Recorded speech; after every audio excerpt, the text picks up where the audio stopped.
Assalamualaikum warahmatullahi wabarakatuh. Selamat pagi anak-anak semua. Loh, kok kurang semangat sih? Mana semangatnya? Selamat pagi anak-anak semua. Pagi, Bu. Bagaimana kabarnya hari ini? Sehat, Bu. Alhamdulillah baik semua ya. Oke, sebelum memulai pelajaran hari ini, mari kita berdoa sesuai dengan kepercayaan masing-masing. Berdoa mulai.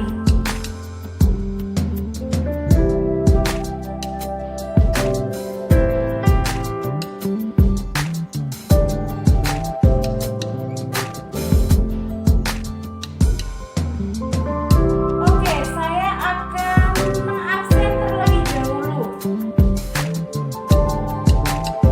Ahmad Afandi, Ahmad Ferdi, Alifa Alerta, Andika Mahendra, Aziza Nur, Budi Setio, Bubi Rahman, Sandra Aditya, Ika Mawar, Clareta. Mana Clareta? Oh, sakit. Ada surat giginya? Ada ya. Diki Kurniawan, Elang Fajar, Vika Faila, Huda Rohman. Kemana Huda Rohman? Gak masuk. Ada keterangannya tidak? Tidak ya. Jona Miftah, Kiki Rosma, Khalil Ahmad, Leni Maulida, M. Abdullah, M. Ridwan, Leni Diorini, Nila Sayida, Opik Hermawan, Pipit Wahyudi, Prayogo. Oke, untuk 25 anak yang nggak masuk hanya 2. Yang satu sakit bernama Clareta dan yang kedua Huda Rohman karena tidak ada keterangan ya alfabet.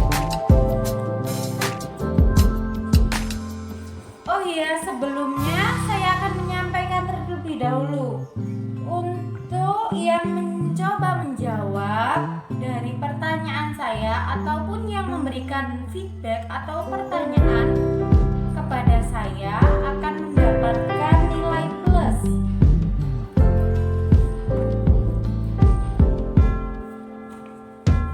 Kali ini pertemuan yang kelima yang akan membahas tentang konsep wilayah dan tata ruang ya.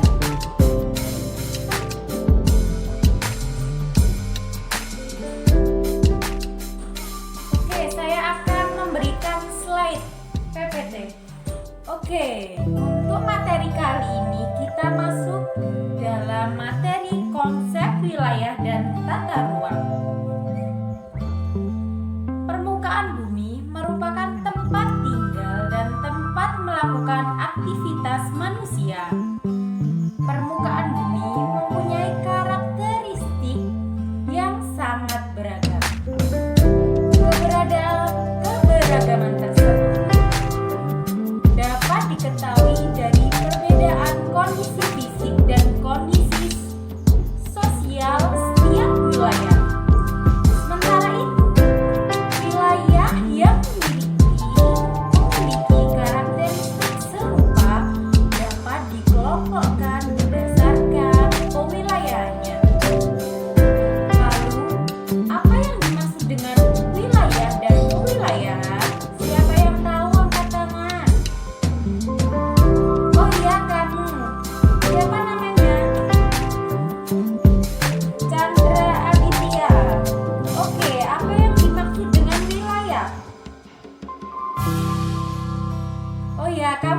benar. Siapa lagi yang bisa angkat tangan? Oh ya, kamu absen berapa kamu?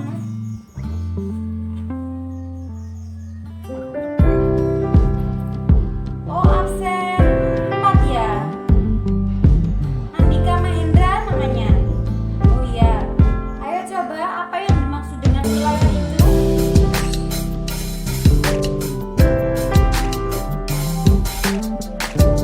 Ya, benar sekali. Siapa lagi yang bisa angkat tangan? Oh iya, kamu. Kik. Siapa nama kamu? Leni Maulida ya? Iya. Apa sih yang dimaksud dengan pewilayahan itu? Oke, benar. Jadi, wilayah merupakan generalisasi atau penyederhanaan hasil olah pikir manusia. Sebuah wilayah merupakan bagian permukaan bumi yang memiliki kesamaan karakteristik. Lalu, apa sih yang disebut dengan pewilayahan itu? Pewilayahan merupakan proses penentuan suatu wilayah berdasarkan karakteristik tertentu, baik secara kualitatif maupun secara kuantitatif. Secara sederhananya, wilayah disebut dengan objek. Sementara pewilayahan merupakan proses terbentuknya objek.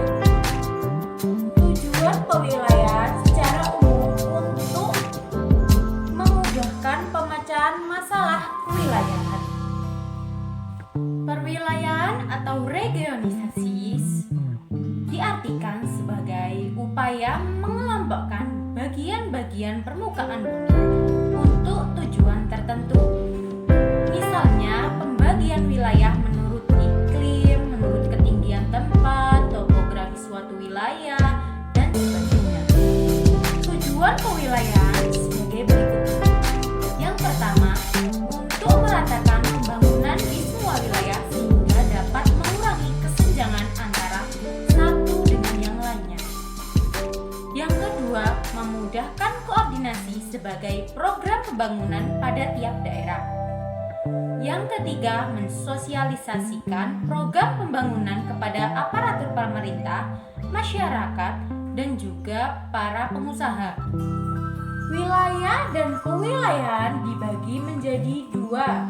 Yang pertama, wilayah atau pewilayahan formal, dan yang kedua, wilayah atau pewilayahan fungsional.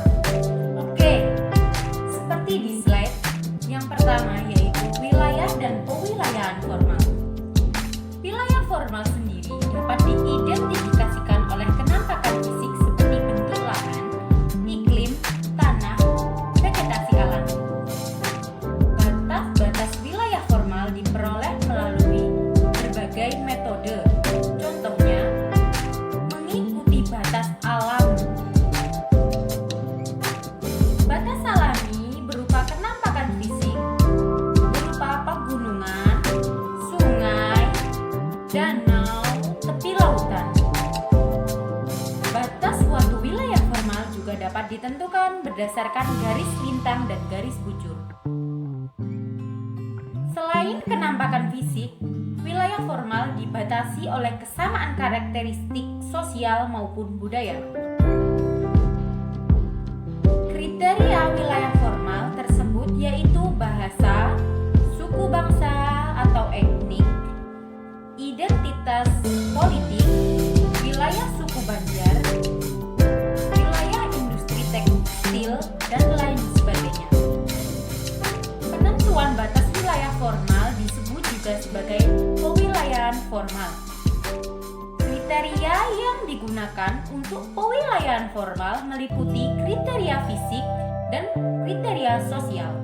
Pewilayahan formal berdasarkan aspek geografis berupa kenampakan secara fisik. Contohnya dapat dilihat pada peta penggunaan lahan. Peta bentuk lahan merupakan contoh pewilayahan formal berdasarkan kemampuan fisik. Adapun pewilayahan formal ditentukan berdasarkan pada peta kepadatan penduduk dan peta kepadatan pemukiman. Yang kedua, wilayah dan pewilayahan fungsional. Wilayah fungsional merupakan wilayah yang berada di sekeliling pusat pertumbuhan dan didukung sistem transportasi, sistem komunikasi, dan kelompok aktivitas ekonomi.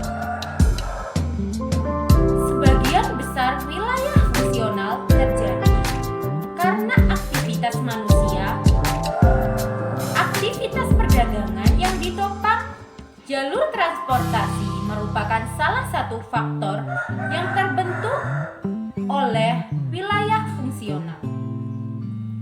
Wilayah fungsional diidentifikasikan oleh aktivitas yang sering terjadi di dalamnya. Setiap titik pusat mempunyai batas fungsional, misal titik pusat berupa layanan informasi seperti radio. Pewilayahan fungsional didorong berbagai faktor seperti perpindahan atau movement, jaringan atau network, dan titik pusat atau node. Pewilayahan fungsional juga menunjukkan luas wilayah dengan unit-unit yang lebih terkecil yang saling berhubungan satu dengan yang lainnya. Pewilayahan fungsional menitik beratkan pada aliran antar titik pusat. Aliran ini dapat berupa perpindahan barang, jasa, ataupun orang. Titik pusat pada suatu wilayah fungsional, contohnya pusat pelayanan transportasi, perdagangan, dan pusat pendidikan. Titik pusat juga dapat berupa lokasi yang berpotensi mendorong terbentuknya pusat pertumbuhan. Perbedaan wilayah formal dan wilayah fungsional. Yang pertama, wilayah formal. Wilayah formal menunjukkan kesamaan fisik alami, kesamaan iklim, kesamaan morfologi atau kesamaan budaya antara kesatuan alam dan kesatuan budaya. Contohnya, wilayah formal berupa daratan tinggi Dieng.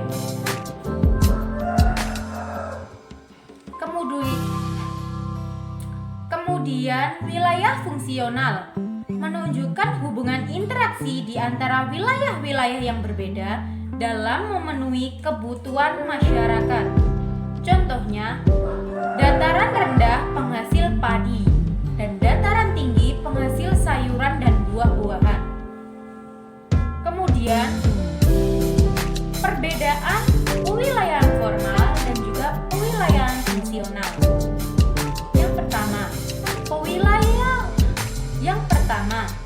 Pewilayahan formal berada di titik pusat kota, berada di daerah strategis sebagai pusat kegiatan pemerintah. Sedangkan pewilayahan fungsional berada di daerah strategis, terbentuk berdasarkan fenomena geografis, terdapat banyak industri. Oke, selanjutnya membahas tentang konsepsi wilayah berdasarkan hierarki, yaitu ukuran atau size, bentuk, dan fungsi, dan serta faktor yang lainnya. Yang kedua, konsepsi wilayah berdasarkan kategorinya terdiri atas beberapa jenis wilayah, yaitu yang pertama, wilayah bertopik tunggal. Penetapan region atau wilayah yang didasarkan pada salah satu aspek geografi. Contohnya, kemiringan lereng dapat menunjukkan penampakan dari suatu daerah, apakah termasuk yang datar, landai, ataupun terjal. Yang kedua, wilayah bertopik gabungan. Penetapan wilayah yang berdasarkan pada beberapa topik yang berbeda satu sama lain. Contohnya, wilayah pertanian, wilayah ekonomi, dan yang lainnya. Yang ketiga, wilayah bertopik banyak. Penetapan wilayah yang didasarkan pada beberapa faktor geografi. Contohnya, penetapan wilayah berdasarkan iklim, yaitu iklim tropik, iklim subtropik, dan yang lainnya. Yang keempat, wilayah total. Penetapan wilayah yang berdasarkan pada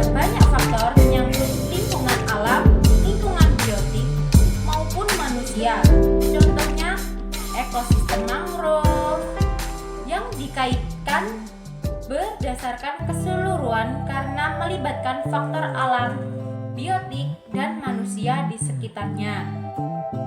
Yang kelima, wilayah pengelolaan pembangunan. Penetapan wilayah yang didasarkan aktivitas pembangunan yang dilakukan untuk melestarikan dan mengembangkan sumber daya. Contohnya, semacam wilayah perencanaan. Misalnya wilayah miskin dan wilayah bencana.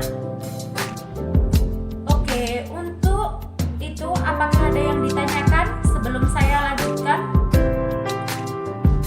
Oh ya, tanya apa, Mbak?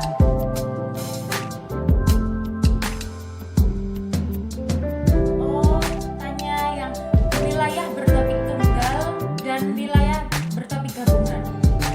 Oh ya, saya ulangi lagi ya. Wilayah bertopik tunggal, penetapan region atau wilayah yang didasarkan pada salah satu aspek geografi. Satu saja ya, Mbak. Satu aspek geografi. Contohnya kemiringan lereng dapat menunjukkan kenampakan dari suatu daerah. Apakah daerah tersebut datar, landai, ataupun terjal. Sedangkan wilayah bertopik gabungan yaitu penetapan wilayah yang berdasarkan pada beberapa topik yang berbeda. Jadi wilayah bertopik gabungan itu gabungan dari beberapa topik atau aspek yang berbeda menjadi satu.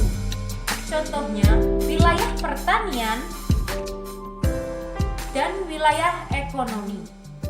Itu ya, Mbak, sudah bisa difahami? Baik, saya akan lanjutkan lagi untuk tata ruang wilayah. Jadi, pengertian tata ruang wilayah sendiri merupakan wujud struktur di mana ruang dan pola ruang yang disusun secara nasional, regional, serta lokal. Saya ulangi lagi. Pengertian tata ruang merupakan wujud struktur ruang dan pola ruang yang disusun secara nasional, regional, serta lokal. Manfaat perencanaan tata ruang. Yang pertama, bidang ekonomi. Adanya perencanaan tata ruang dapat digunakan untuk mengidentifikasi kebutuhan pembangunan ekonomi. Dengan begitu, iklim investasi dapat terjaga dan pembangunan berjalan sesuai kebutuhan penduduk setempat. Yang kedua, bidang sosial. Kebutuhan penduduk di suatu daerah dapat diakomodasi dengan perencanaan tata ruang. Pemanfaatan lahan kritis dari penciptaan lingkungan yang aman dan nyaman didukung melalui perencanaan tata ruang. Yang ketiga, bidang lingkungan. Efisiensi dalam proses pembangunan seperti penghematan energi dapat dilakukan dengan perencanaan tata ruang. Ya, perencanaan tersebut harus dimatangkan. Perencanaan lahan sesuai karakteristiknya dan pembangunan infrastruktur di suatu wilayah juga dapat berjalan secara efektif. Itulah materi dari saya. Apakah ada yang ingin ditanyakan? Oke, setelah saya jelaskan tadi, saya ingin bertanya kepada kalian. Saya akan bertanya kepada Vika. Apa sih yang disebut dengan wilayah bertopik gabungan? Penetapan wilayah yang mendasarkan pada beberapa topik yang berbeda satu sama lain. Contohnya wilayah pertanian, wilayah ekonomi, dan lainnya. Ya, kamu benar sekali. Saya kali ini akan bertanya kepada siswa laki-laki. Kamu Mas, siapa namanya? Oh, Kolil, ya. Apa sih yang disebut dengan wilayah total itu? Ya, benar. Terima kasih. Oke. Setelah materi yang saya paparkan, saya akan memberi kalian sebuah tugas yang dikerjakan secara berkelompok. Untuk tugasnya nanti akan saya dikte. Jadi kelompoknya saya tentukan. Di kelas ini kan ada 25 anak. Untuk itu saya akan membagi menjadi 5 kelompok. Satu kelompok terdiri atas 5 anak. Diurut mulai absen dari 1 sampai 5, 6 sampai 10, dan seterusnya. Jadi, bisa dimengerti? Oke, saya akan membacakan Oke, didengarkan baik-baik tugasnya. Yang pertama, mengapa tata ruang bermanfaat bagi efisiensi penggunaan energi serta berikan contohnya. Oke, bisa dimengertikan? Baik. Akan saya lanjutkan ke tugas nomor 2. Sekarang ini kan di kota-kota marak dengan pesan antar atau biasa juga disebut delivery order. Jadi, identifikasilah proses kewilayahan berdasarkan aktivitas tersebut. Bisa dimengerti? Oke, bagus. Tugas yang ketiga. Buatlah peta penggunaan lahan di wilayah kabupaten berdasarkan data wilayah setempat. Bisa dimengerti? Oke, bagus. Ada yang ingin ditanyakan? Angkat tangan. Oke, saya akhiri. Terima kasih untuk pertemuan kali ini. Sebelumnya saya mohon maaf apabila ada salah kata yang kurang berkenan. Saya akhiri. Wassalamualaikum warahmatullahi wabarakatuh.